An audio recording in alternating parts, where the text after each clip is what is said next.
Hello, everyone. It's Thursday, July the 1st. I've got 18 additional deaths that I've got to read through.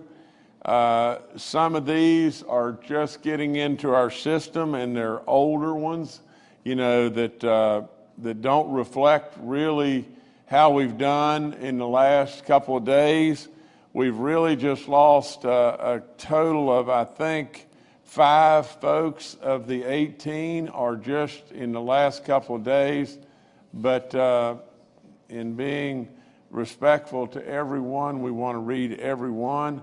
Some of these are just now getting into our system that go back to April and May, but this is just part of it, and how sometimes they flow into the system in a slower manner. We're working on a new system that, to be perfectly honest, Bill Crouch can probably tell you better about, but it probably is still going to take another 6 months to have that online to where it's just flawless going forward in the future. But today, like I said, we have 18 additional folks. 5 of them are in really the last few days. But the 2,880th death in West Virginia is a 79-year-old female from Gilmer County. The 2,881st death is an 88-year-old female from Wayne County. The 2,882nd death is a 76-year-old male from Berkeley County.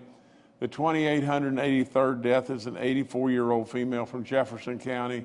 The 2,884th death is a 90-year-old female from Wayne County. The 2,885th death is an 81-year-old female from Mineral County. The 2,886th death is a 79-year-old male from Wetzel County. The 2,887th death is a 65-year-old female from Braxton County. The 2,888th death is a 54-year-old male from Fayette County.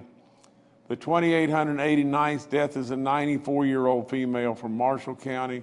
The 2,890th death is a 76-year-old female from Mercer County. The 2,891st death is an 83-year-old male from Kanawha County. 11 of the 12 deaths that we reported right there are the result of DHHR's data, reconciliation with the official death certificates. And they continue to work this, and they continue to do great work with all that and everything. But until we get that new system in place and everything, we're going to have to continue to deal with this and everything. But we're going to bring it to you as we get it, that's for sure. As of Thursday, July the 1st, again, we have those 5 deaths that I've referred to, but we have a 52-year-old female, our 2,892nd death, a 52-year-old female from Kanawha County. The 2,893rd death, a 40-year-old male from Mercer County. Daggone. I'm sorry, let me go back. The 2,893rd death is a 48-year-old female from Mercer County. The 2,894th death is a 94-year-old female from Mercer County. The 2,895th death is a 76-year-old female from Mercer County. The 2,896th death is an 89-year-old female from Taylor County. And the 2,897th death in West Virginia is a beautiful, beautiful lady, a 104-year-old female from Mercer County. 2,897 folks in West Virginia have perished with this dreaded killer. Absolutely, you got to continue to help me. You got to continue to help me get people vaccinated. We're down to 56 new positive cases in West Virginia, since day before yesterday, or since yesterday. Our daily positivity rate is at 1.53. Our cumulative percentage is now at 5.01. It would be really great news if we can break under 5%, and we're on our way to do that. Our active cases are down to 1,334. We're still right at 160,000 people that have recovered from this dreaded disease. 76 people are hospitalized and 19 people in the ICU units. And now again, we have no red counties, no orange counties, no gold counties, and one yellow county in Wyoming. We're really close to getting this whole state in the green. You know, from the standpoint of reminders, if you're 65 and above and you get any symptom at all, please go get tested. Please go get tested. The antibodies can save your life. Well, as we said over and over, all those 12 and older are eligible for your vaccine shot. You've got to get your second shot. If you've only gotten one shot of Pfizer and Moderna, please get your second shot.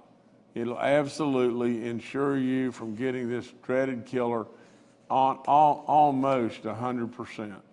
You've got to get your second shot. From the standpoint of the Delta variant that we're all concerned about, and is really beginning to in its infancy to move in West Virginia, these vaccines are extremely effective, you know, against that variant. You know, again, I ask our older people to help us from the standpoint of the parents and the grandparents to get the folks that are 12 to 35 years of age vaccinated. Now, let me just tell you this. I just got through doing a news special on ABC News. You know, one of the things that was brought up is, you know, as we go forward, West Virginia, like a bunch of other states, still continues to struggle with getting more and more of our young people vaccinated. Now, and so that's why I ask you over and over and over. But here's the facts. Here's the facts that you should remember and remember always. West Virginia, the state with the most chronic illnesses, and a state that's the third oldest in the entire nation. You don't have anything to be ashamed of. You don't have anything to back up from anybody on. Just think about it. First in the nation to get our nursing homes vaccinated. First in the nation, absolutely, to stop the nursing home visitation. First in the nation on the vaccine rollout and how we got people vaccinated. Think about this. Now, these numbers are real. We have 87% of our folks that are 65 and older vaccinated in West Virginia. We have nearly 78% of our folks that are 50 and older vaccinated in West Virginia. Our death rate compared to our neighboring states is only a fraction of our neighboring states. You don't have anything in the world to back up to anybody on. West Virginia not being protected by that ocean and being the third oldest and absolutely having chronic illnesses like crazy. We could have been a disaster, and we've been a shining star. You don't have anything to back up to anybody on, and not only on top of all that, you have the economic engine of our state running absolutely phenomenal. I'm going to report to you right now numbers that just came to me from our revenue folks. Now just think about this. In the state of West Virginia, in the year that we just ended on June the 30th, yesterday, we came in at $458.1 million. $458.1 million above budget. Absolutely a surplus that is unprecedented. Twice I've called the legislature back in to spend those dollars on things that can help West Virginians. We did one move of $150 million on all of our roads to fix the slides and the ditches and the pavements and the potholes and the guardrails in all 55 counties. We absolutely are on top of that in every way. In the next move, we sent up $250 million that we could spend throughout West Virginia on all kinds of different projects and everything that'll just help West Virginians. The legislature stepped up in a great way. All of the things that we asked for, the legislature came through on except a very, very, very small amount, which was almost insignificant.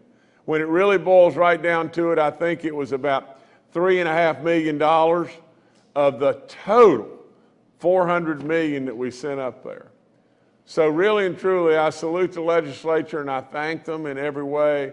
I thank President Blair, I thank Speaker Hanshaw, I thank all those that stepped up on both sides of the aisle to do the right thing for West Virginians. In addition to all that, we put $50 million in the rainy day fund to cap the rainy day fund off at over $1 billion. We're in great shape in West Virginia.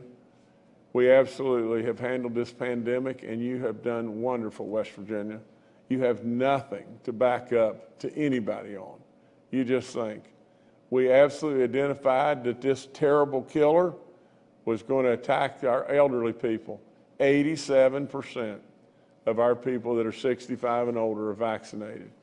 87% of them are safe.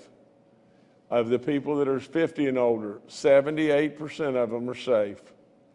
We've rolled out and we've shocked the whole world. The third oldest state, the most chronically ill state, with no protection around it. You have absolutely shocked the world. And now, just think about it. You have got economic numbers that are off the chart, good in every way. I want to just read to you just a couple more things. We had an income tax reserve fund. And last year, absolutely to ensure that we got our income tax refund checks out and got them out fast and got them out timely and everything, we basically, through that year, drained that income tax reserve fund down to zero. Through the pandemic, we had to. But what we've done now is we've done just this. We have absolutely asked the legislature to step up on $400 million. They did so, and those dollars will be flowing through projects to help our roads, to help all kinds of different projects all across this state. And absolutely in that now, we have, in addition to that, we have been able to put $45 million more back into the income tax reserve fund to ensure getting those refund checks out and getting them out on time. From the standpoint of our consumer sales tax, think about these numbers. We came in at 9.1% above budget in June, and we came in for the year in consumer sales tax in West Virginia at 10.9% above last year. From the standpoint of corporate net tax, now think about this one. If that one didn't blow you away on consumer sales tax, think about this one. We more than doubled in the year that just closed, in the year of June that just closed yesterday. We more than doubled the amount of corporate net tax brought into West Virginia than we did the previous year. The previous year we brought in $152 million. This year we brought in $320 million in corporate net tax. From the standpoint of personal income tax, we're up. We're up this year compared to last, 15.7%. And the last thing, and I'm so proud of this, this is off the chart with me. I am absolutely so proud of this, it's unbelievable. From the standpoint of our natural resources, coal, oil, gas, from the standpoint of severance, we have had a major recovery in the last half of the year. Now, I don't mean the last half of the year that's coming up, I mean the last half of the year that we've just gone through from January to June. Now, you just think about it. Just think about this. Last January, we were 50% down on severance tax. 50% down last January when we were halfway through the year. Now remember, our year starts on July 1st, and it goes till June 30th. We just closed out our year yesterday and everything. But last January, halfway through the year, we were 50% down on severance. We ended the year up. We ended the year up with a 2.7% gain over the prior year. Absolutely, our severance tax dollars coming in the last half of the year have had a major recovery. And that's great stuff for all of our coal miners and gas workers. oil workers, lots and lots and lots of folks all across our counties and everything else. But the last thing I'd say, but the fact that our state is diversified today in many different areas, from medicine to high tech to tourism to all the different things that are happening all across our state. Severance tax being up is another goodie, that's for sure, but it is not the only goodie. In fact, it's a long ways from it. In fact, I don't know exactly what the numbers would be today, but over the last couple of years, we've been able to report the percentage of our dollars in total revenue coming from severance tax are probably the lowest that they've been in decades. And so if they're the lowest that they've been in decades and West Virginia's doing so good, well, why is that? We're diversified.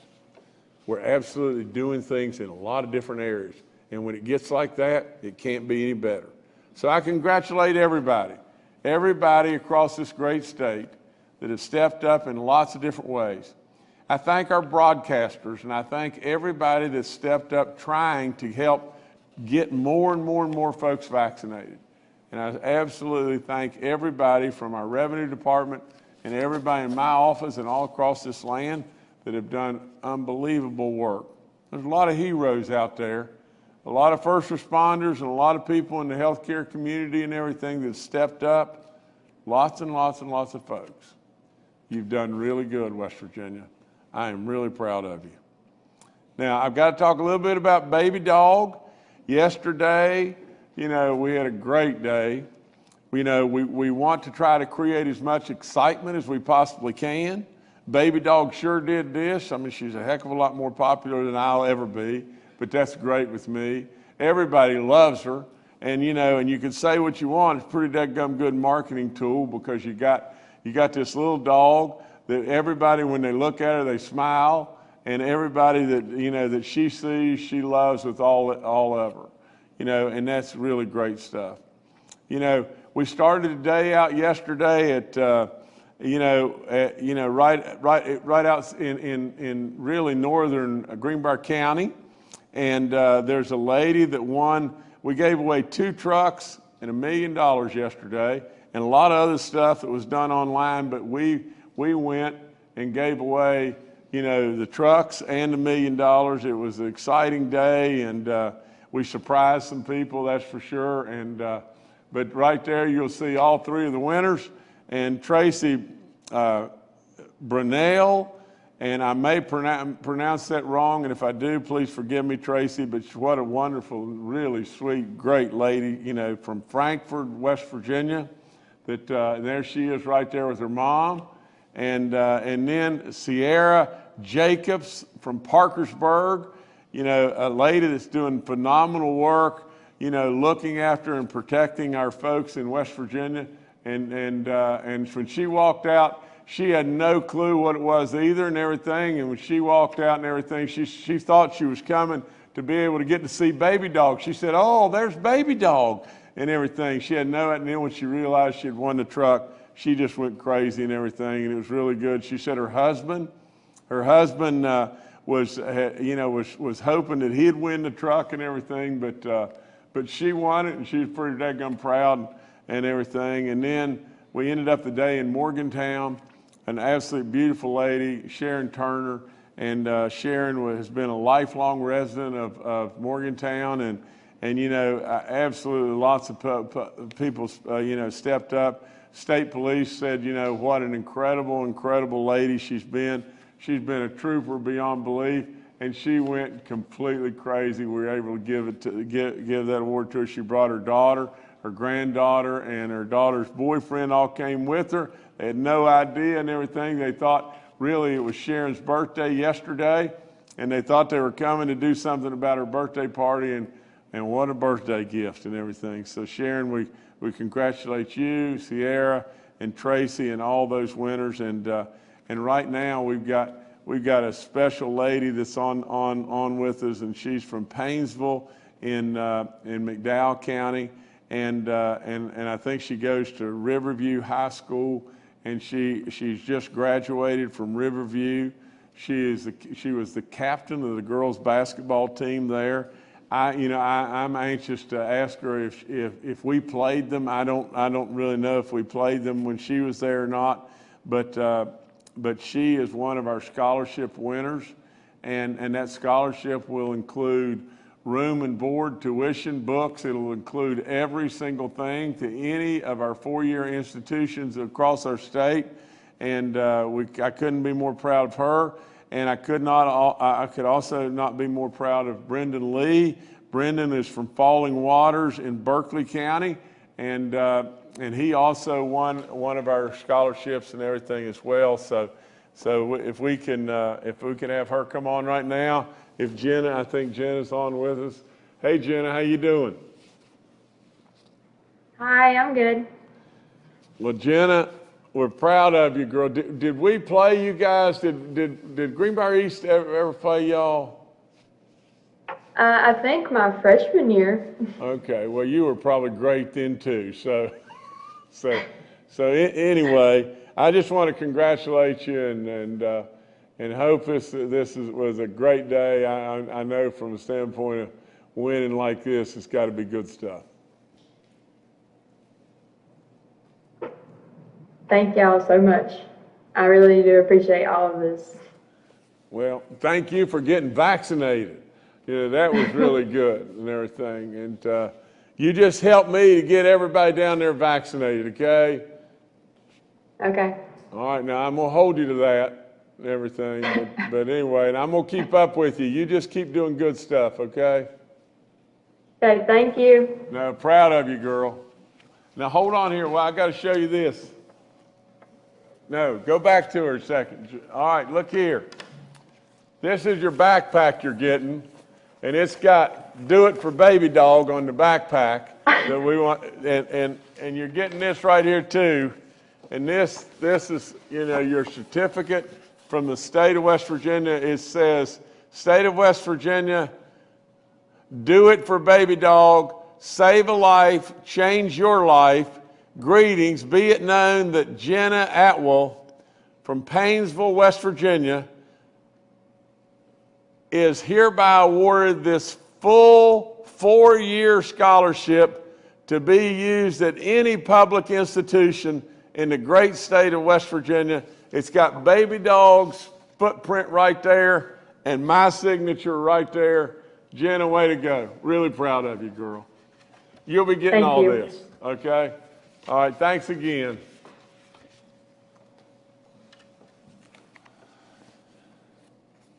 Okay, if I could just tell you real quick too, we'll continue these drawings for, I think, is it 4 or 5 more weeks? 5 more weeks. And if you haven't gotten your vaccination, you're crazy. I mean, that's all there is to it. I mean, come on. I mean, for crying out loud, all you got to do is get one shot, get your vaccination, and then register. There's 322,000 West Virginians that were registered. You've got a great chance of winning all kinds of stuff here. Get yourself a vaccine and then get registered. Your odds are better than ever.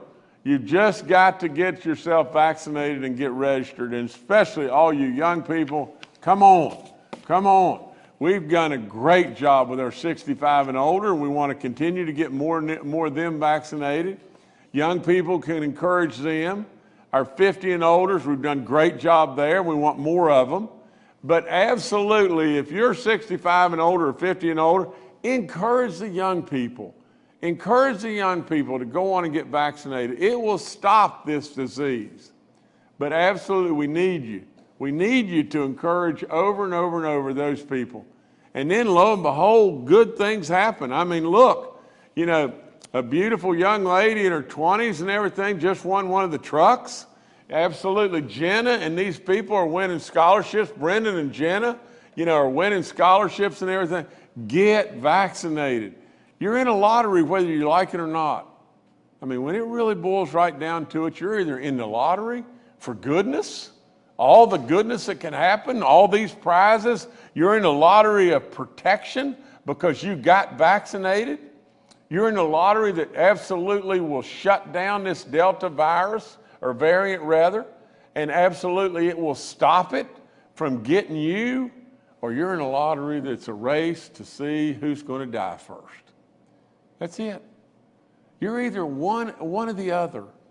The wheel is turning every day. The virus is still with us. The variants are still with us. You're either in the lottery of goodness and protection and prizes, or you're in the lottery of death. And is your number going to be called? Are you going to lay there suffering? Are you going to gasp for your last breath? Are you going to do that? Or are you going to be in the lottery of goodness? It's just one of the two. So nevertheless, we'll continue, and we'll continue to try with all in us to get more and more and more folks vaccinated. Every day, every single day, we get a few more. And that's the only thing I know we can do, is just keep trying. Like I said before, we're now at 63.9%. We're at 64% for all practical purposes of all those 12 and older. Come on, we just keep crawling toward that 65. And when we get to the 65, we want to go even higher. Come on, come on. Don't miss all the prizes. Don't miss Baby Dog coming and seeing you. Don't miss all the goodness that you are doing to protect all those around you and yourself. If your churches, if your manufacturers, if your businesses, just call us. We'll come and we'll vaccinate all those folks that you have. From the standpoint of the vaccine info line, it's all up there. All the testing is still free.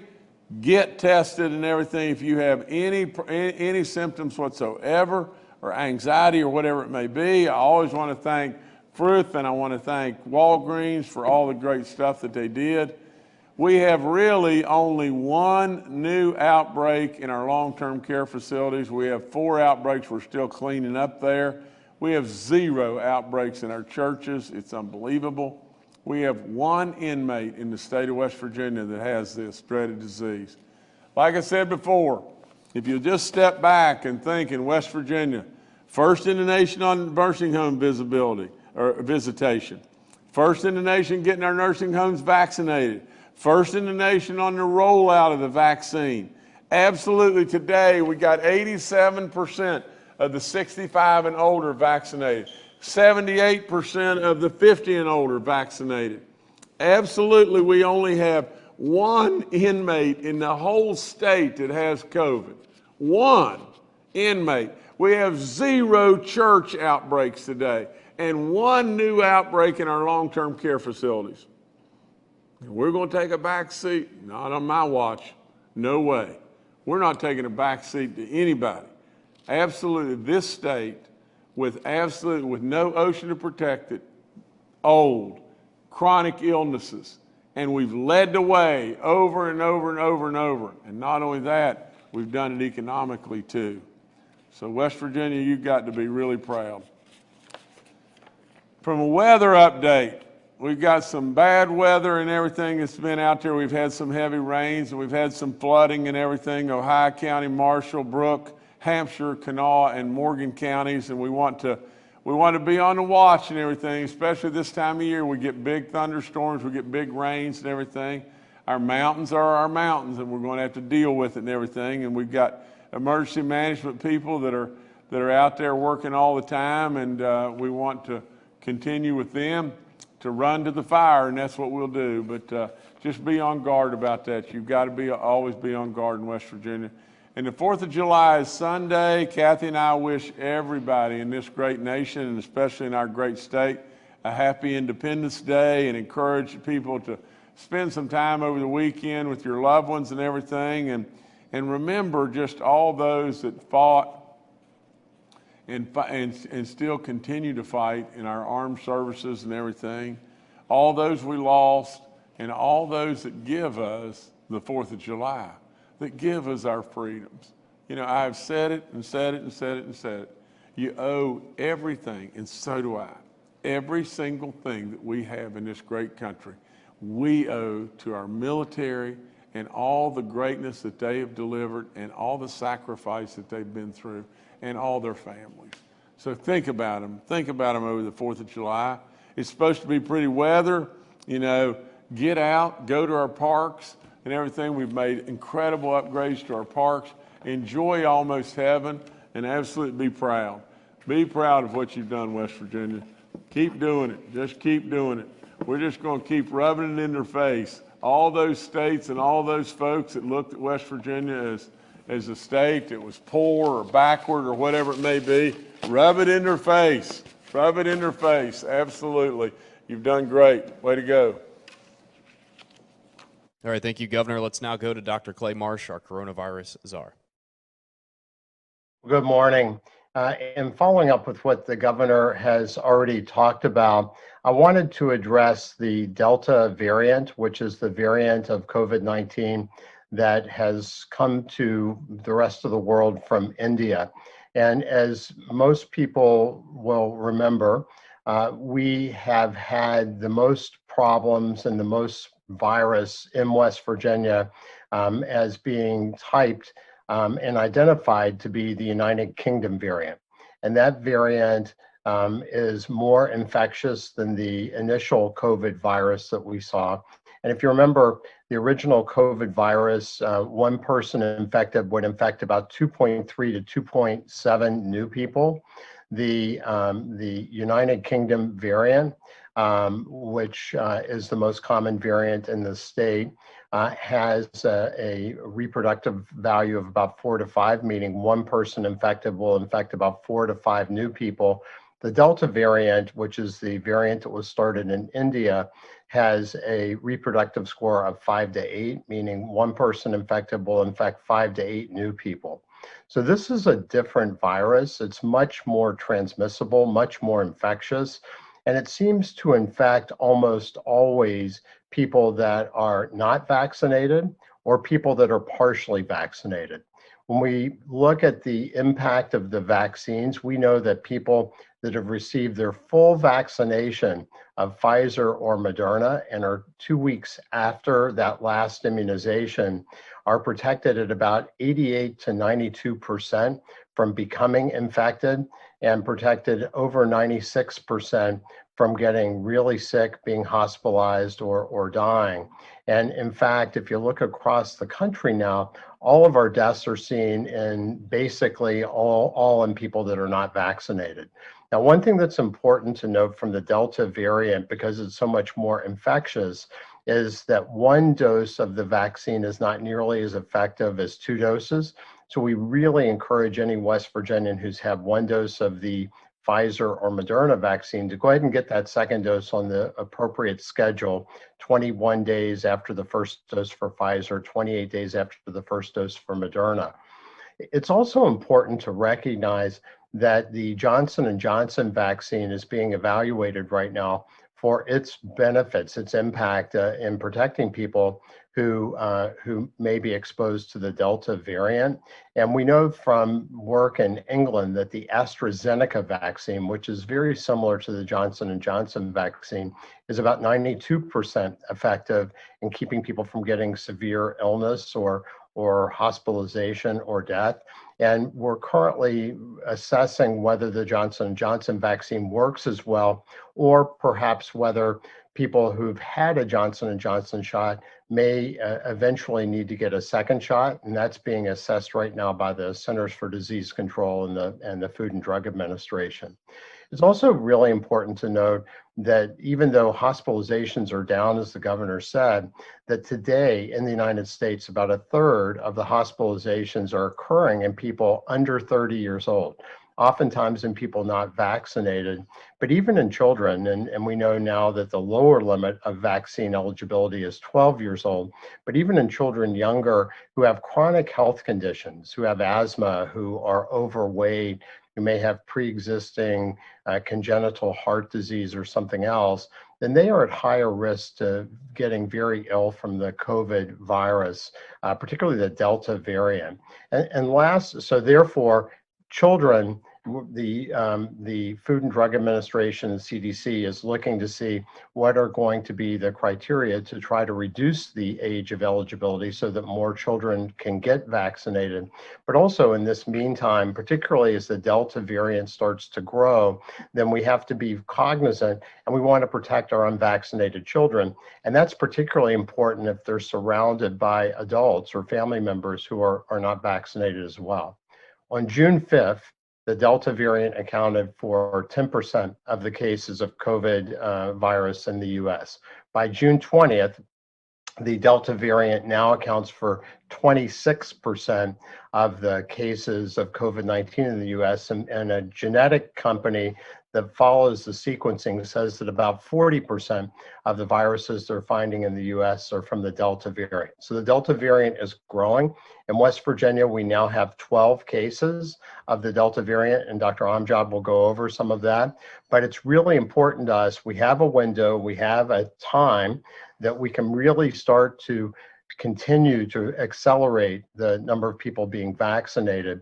And with the Delta variant coming to West Virginia, and with all the characteristics of our state, the third oldest state, the state with many people with pre-existing health conditions, the state that the Kaiser Family Foundation rated as the most vulnerable going into this pandemic, it is so important that people choose vaccination and really get completely vaccinated. One vaccine is better than no vaccines, but certainly not completely protective against the Delta variant. We really want people to get both vaccines and to have that 2-week window afterwards. So thank you very much. All right, thank you, Dr. Marsh. Next to retired Major General Jim Hoyer, the director of our Joint Interagency Task Force. Good morning. I'd just like to highlight a couple of points that the governor made. We are just keeping at it with the vaccination process. We continue to look for different ways to get more people vaccinated. As the governor pointed out, 50 and above, and particularly 65 and above, West Virginians are doing exceptionally well, but we will continue to go get more 50 and over vaccinated. We also will continue to work hard to make sure, as Clay points out, the second dose is important, particularly with these variants. We will continue to work on those. You will notice today potentially no changes in the data. There was a problem in the CDC data system today, so we will probably not see an update until tomorrow morning on that. Also, I didn't have the opportunity on Tuesday, but I would like to, on behalf of myself, the members of the Guard, and the Interagency Task Force, thank Dr. Sherry Young. Wish her well in her new position, but thank her for the professionalism and partnership that she displayed with us. We did a lot of good things together. It saved a lot of West Virginians, particularly in Kanawha County. And the last thing I'd leave you with, the governor talks a lot about, is we need to tout how well we're doing and what great things we do as West Virginians. And coming into the 4th of July, I'd just like to remind all West Virginians that we've been defending this nation since the inception of the nation. One of the original militia companies that helped form the Continental Army, its lineage lives on today as part of the 201st Field Artillery West Virginia National Guard, making it the oldest continuous serving unit in the United States Army. So thank all of those men and women from the United States military, and particularly our National Guardsmen here in West Virginia, for their service. Thank you. Thank you, sir. Next to Secretary Bill Crouch with the DHHR. Hello, everyone. I would also like to thank Sherry Young for her service, her public service during this pandemic. She worked tirelessly for Kanawha County and other counties around her, and wish we had more Sherry Youngs in public health, not fewer. So thank you, Sherry. Also want to mention that DHHR's Bureau for Children and Families will begin accepting school clothing allowance applications beginning today through July 31st. These are for eligible children enrolled in West Virginia schools. Each eligible child will receive a $200 benefit that may be used towards the purchase of appropriate school clothing or piece goods if the families sew clothing items themselves. Families may apply online at WVBC That's WVPATH.org, or request a paper application through your regional DHHR office. If you need assistance with this benefit, please contact DHHR's Customer Service Center at 1-877-716-1212. That is 877-716-1212. Thank you. Thank you, Secretary. And finally, to Dr. Anam Jad, our State Health Officer. Good afternoon. You will see one dashboard change that we're going to make. The California variant has moved from a variant of concern to a variant of interest. This one variant, the California variant, has been seeing a decrease in trends across the country. It has been responding to treatments, and it has not been that making people very sick, so to speak. So we are going to make that change on our dashboard in the next couple of days. So you might notice that the California variant will not be noted on there. We did speak with our epidemiology team earlier today about that, but just wanted to make note of that in case anyone has been watching that, but that's the California variant. And as Clay mentioned, we are watching the Delta variant. So if there's any questions about that, we can answer that later on. Thanks, Jordan. Thank you, Doctor. We'll now go to questions from members of the media. The first today from Steve Adams with Ogden Newspapers. Yeah, Steve Adams of Ogden Newspapers here. Considering the success that the fiscal year had and the amount in the rainy day fund, which by my count looks like it definitely hit the $1 billion mark, with putting half of the remaining excess into the rainy day fund and the $50 million that was put in last Thursday's special session. Brian Abraham had mentioned something in one of the committees, the House Finance Committee, about the possibility of changing up the law that requires money at the end of a fiscal year to be put, half of it being put in the rainy day fund. I was wondering if that is something we're going to see anytime soon, or maybe in the next legislative session. And is there any concern that the bond rating agencies might have with possibly creating such a law to cap the rainy day fund where it's at? Thank you. Well, Stephen, hello, and I hope you're doing great, and surely hope you have a great Fourth and everything. But the rainy day fund being topped at where it is right now is in phenomenal shape. It's something, I guess, the legislature, it's really for them to consider, and I think they should do so. And you know, from the standpoint of having to put half the money in there, from the standpoint of the rating agencies are tickled to death. You know, we're right where we need to be, and you know, in the 17 to 23% of the general revenue that's in rainy day funds. I mean, it's we're right in the sweet spot, and you know, for all I know, Stephen, the rating agencies are tickled to death, and the legislature, we need them to, you know, think about that and consider that, and you know, we're at the top end of that 17 to 23% level, and so, you know, we continue to consult with our financial people and our financial advisors, and we just, you know, that's part of running the store, just staying on top of everything, and I think right now we're in great shape on that. All right, thank you, Stephen. Next to Jasmine Aduse with WDTV. Hi everyone, Jasmine Aduse, WDTV.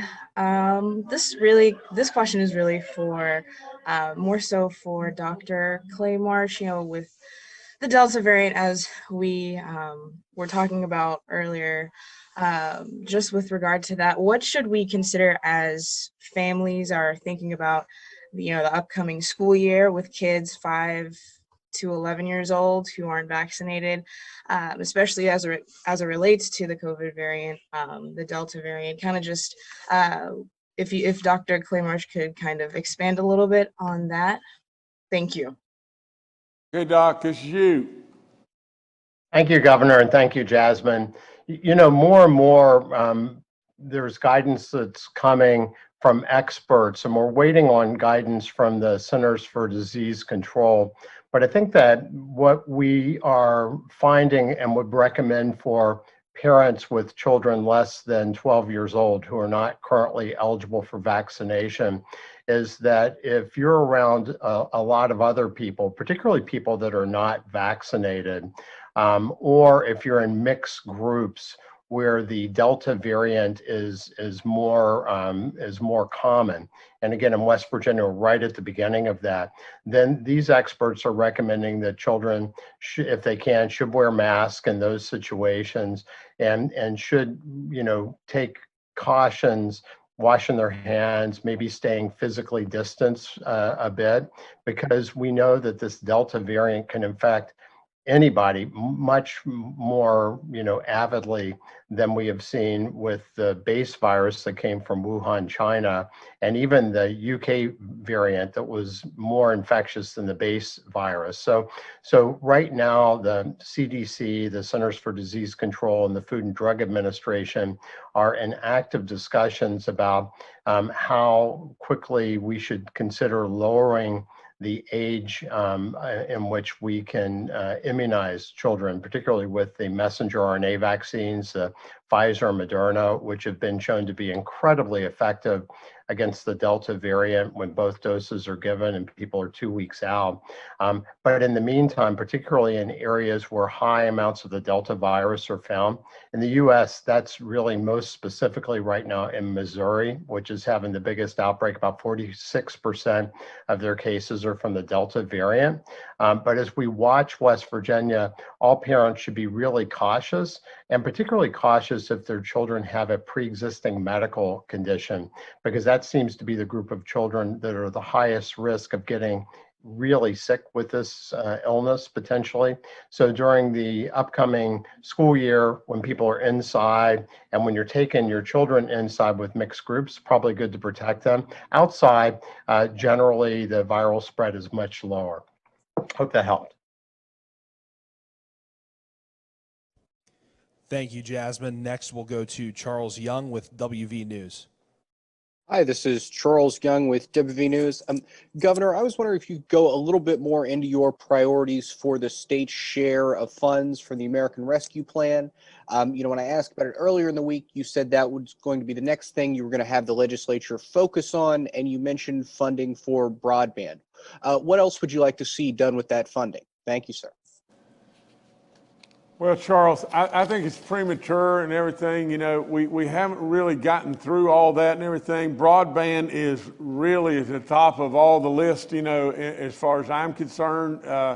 You know, it's the newest highway that we can now tackle and everything. We've done an awful lot in regard to our roads. We want to stay on top of our, you know, all of the different aspects of our road system in West Virginia, but broadband is really at the top of the list to me, and there's surely other things, but I don't want to, you know, tell you 3 or 4 and then leave off 3 or 4 right now, but we'll be getting in that real soon, and then going to the legislature and asking them to come back in and approve or bless what we've sent up to them, but we'll do that right away. I just don't have it right yet. And Charles, you know me, I'm not dancing through the raindrops, and I just don't have it. I just don't have it put together yet.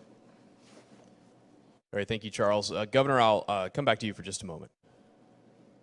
Okay, you know, we've lost a gentleman, you know, with that, you know, was awfully a very integral part in West Virginia at WOWK and Charleston and everything. But Rod Jackson, we just lost him a couple of days ago. A father, a granddad, and just a really good man. And I some way somehow I got through this without mentioning him and everything. And we want to pass along all of our condolences and ask for all of our prayers and everything. I know Mark Curtis is on now, and maybe Mark could come on and ask, you know, a question if he chooses to do so. But a good man. We lost him and everything, and I surely wanted to recognize him and thank him for all that he brought to West Virginia and all the great work that he did, and just a kindness. I mean, a good man. But Mark. Thank you, Governor. Okay. Okay. I want to thank the governor for his kind words about Rod. As many of you may know, Rod was the news director here and really the brains behind the first 4 live town hall meetings we did on the whole Nexstar network in West Virginia when COVID-19 began. He was a visionary guy who really saw the importance to get good information out to the public about this pandemic from the very get-go, right out of the starting gate. I'll tell you a cute story, though, Governor. In the past year, you and your wife, Kathy, me and my wife, Kathy, and Rod Jackson all have the sad duty of burying a beloved family pet. And I say that because Rod was a huge, huge pet lover, as we all are. And I just want to tell you, in his final weeks and days as he courageously fought his cancer, he absolutely loved everything you were doing with Baby Dog, with the lottery and putting Baby Dog up on your table. And he loved that dog so much, and it brought him a lot of joy and happiness in his final days. So we thank you for that. God bless his soul. My question is this, and maybe the doctors can handle this. The other day we had 4 Delta variant cases.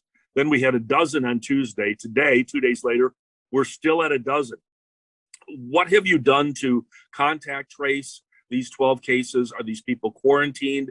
Are you confident we've got a lid on this, that we haven't had any more Delta variant cases in the last couple of days? Or is this still a very fluid and dangerous situation? General, you and Dr. Amjad answer this, but I do believe that we just not had a real update, Mark, with our system and everything. But General, maybe you could answer this, please.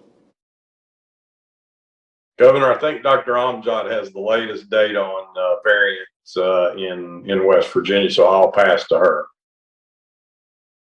Yes, Governor and Jim. Mark, to answer some of that, I think part of it is we are updating our system and getting information from our epidemiologists. So we are at 12 right now, and not to, put any alarm bells out there, but it is a very highly transmittable variant. So while we're at 12, most of those cases were already in family units. So they were with members in an immediate household or unit, so it was self-contained. So we were able to find out that some of those cases were self-contained or isolated in that family. So I think that's one reason we haven't seen a quick uptick in that number already. And so that's one thing to put out there. But, as we saw COVID, how it kind of spiraled quickly, and you saw the UK variant initially, we had a very small amount of numbers, and then we quickly picked up to 200, and then we're at 2,000 right now.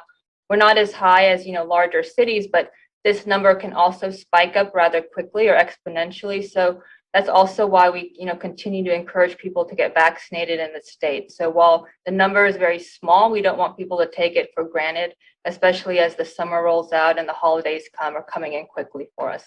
Thanks. All right, thank you, Mark. Next to David Beard with the Dominion Post.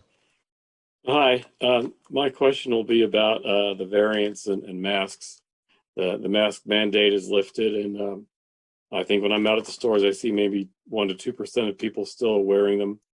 But with the variants kind of proliferating, I'm wondering if people who are unvaccinated or partially vaccinated should still be wearing them.